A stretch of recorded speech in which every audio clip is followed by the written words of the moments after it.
자, 이번 시간에는 이제 반도체 8대 공정 중에서 이제 마지막 공정에 해당하는 이제 이온 주입 공정, 이온 임플란테이션 공정에 대해서 한번 다뤄보도록 하겠습니다. 예전에는 이렇게 이온이 주입이 되는 게 주로 이제 전극이라든가 그런 영역이거든요. 그래서 제가 처음에 이제 반도체의 원리에 대해서 설명을 드릴 때 기존에 이제 전혀 전기가 안 통하는 부도체인 실리콘에 불순물을 넣어서 이 불순물들이 일종의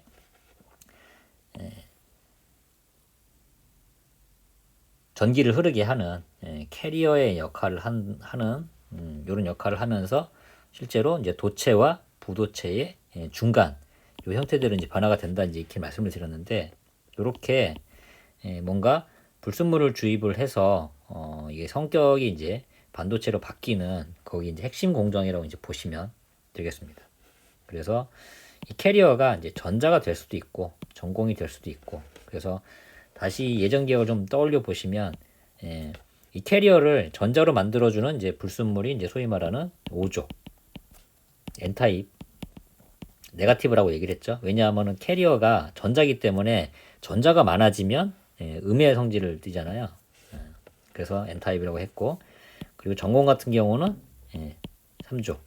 그래서 오족 같은 경우는 인이라든가 포스포러스, 아세닉, 비소 이런 것들이라고 했었고, 3족은 P타입이라고 얘기를 했죠. 상대적으로 전자가 적기 때문에 양의 성질을 떠서 이제 포지티브 P타입이라고 얘기를 했고, 대표적인 게 붕소 뭐 이런 것들을 예로 들었습니다. 그래서 이런 것들을 원하는 영역에다가 이제 주입을 하는 공정이다.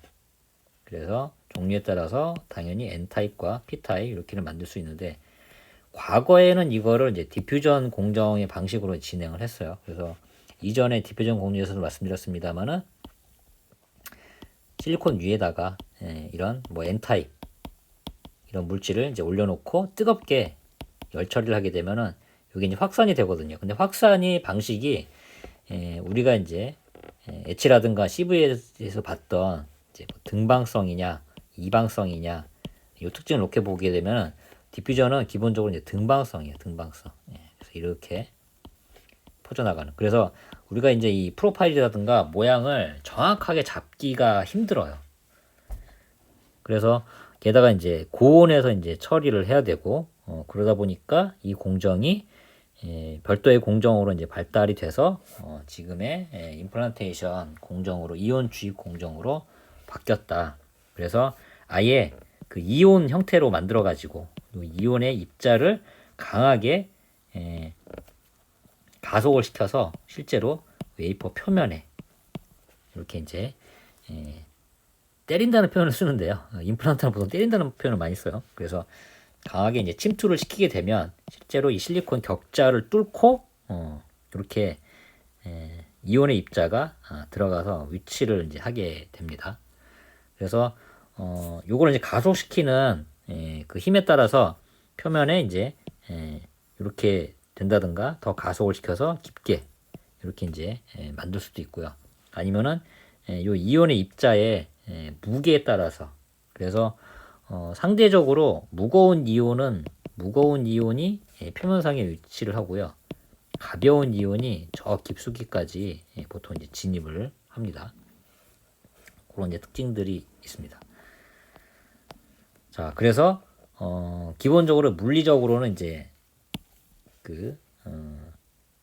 이온이 실제로 실리콘 격자 안에 이렇게 딱 충돌을 하게 되면, 기존에는 당연히 이제 실리콘 그 격자 안에서 원소가 있었겠죠. 실리콘 원소가.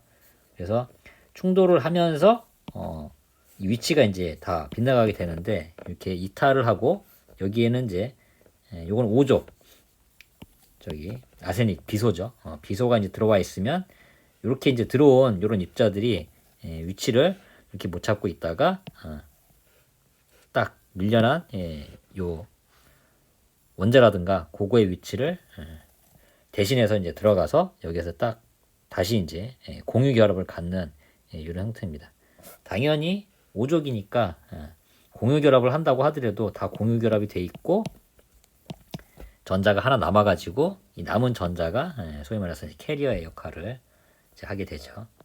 그래서 이제 주로 이제 이온이 주입되는 영역이 이제 여러 가지가 있는데 요거를 이제 그림으로 이제 좀 보시게 되면 네. 첫 번째로는 이제 그 웰 영역이라는 게 있어요. 여기 전체가 이제 웰이라고 이제 보시면 되는데 그 이를테면 우리 이제 흔히 모스를 여태까지 계속 그려왔잖아요.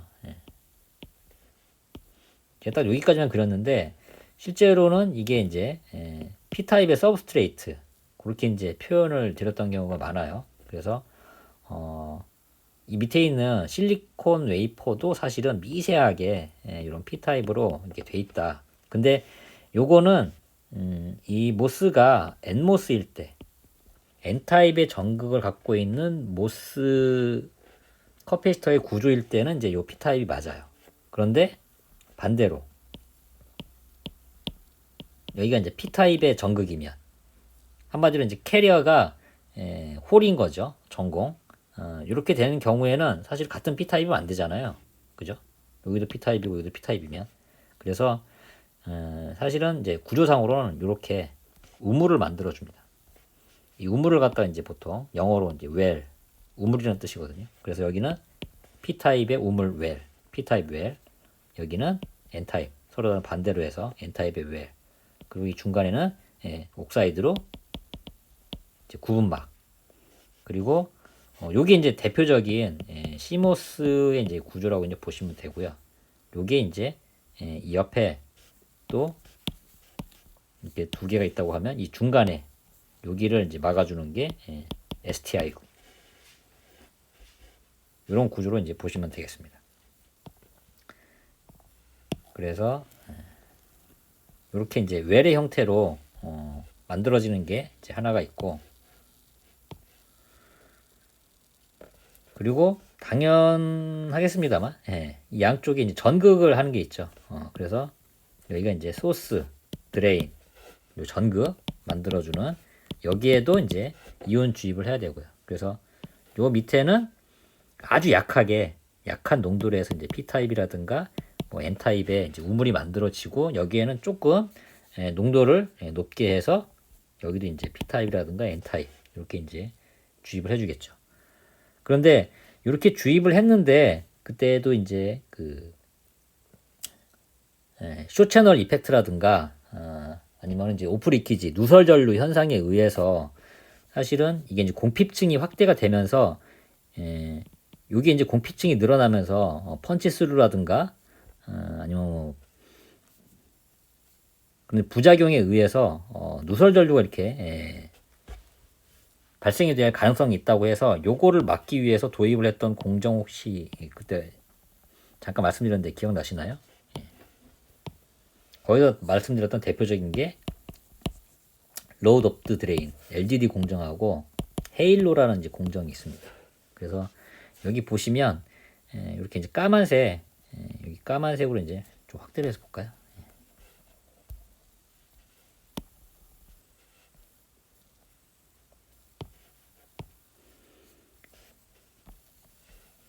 이 까만색으로 표시된 이 부분이 이제 LDD 공정이라고 이제 보시면 좋겠고요. 그리고 이제 펀치스루라든가 공핍층의 이제 확대를 막기 위해서, 그래서 여기 이제 그 핫캐리어 인젝션 이렇게 진입을 할 때 여기 속도를 이제 막아주기 위해서 만들어지는 게 LDD고요. 그리고 공핍층의 확대를 막기 위해서 만들어주는, 공핍층이 이렇게 점점 이렇게 자라게 되면 나중에 펀치스루로 해서 오프리키지가 이제 발생을 하거든요. 고기를 막아주는 이 방어막 역할을 하는 농도가 이제 조금 다른 요 영역을 도핑을 해주는 걸 갖다가 보통 헤일로 이렇게 이제 얘기를 합니다. 그리고 당연하겠습니다만은 지우고요. 여기 채널이 형성이 될 때 여기도 그냥 그대로 여기 이제 P타입이라든가 N타입의 웰하고 이제 똑같은 농도로 하게 되면 여기서 나중에 이제 게이트의 전극에서 게이트에서 그 문턱 전압 요거를 조절을 할 때 문턱 전압을 조절을 할 때 상대적으로 높은 상황에서 이 문턱 전압이 이제 결정이 되는 경우가 많아요. 그래서 이 문턱 전압을 좀 낮추고자 할 때, 저전력으로 할 때는 상대적으로 이 밑에 채널이 잘 만들어지도록 그렇게 농도를 조금 변화를 줘야 되거든요. 그래서 이 채널의 농도를 조절을 해서 게이트의 문턱 전압을 조절을 하기 위해서 할 때도 이 밑에 채널 영역에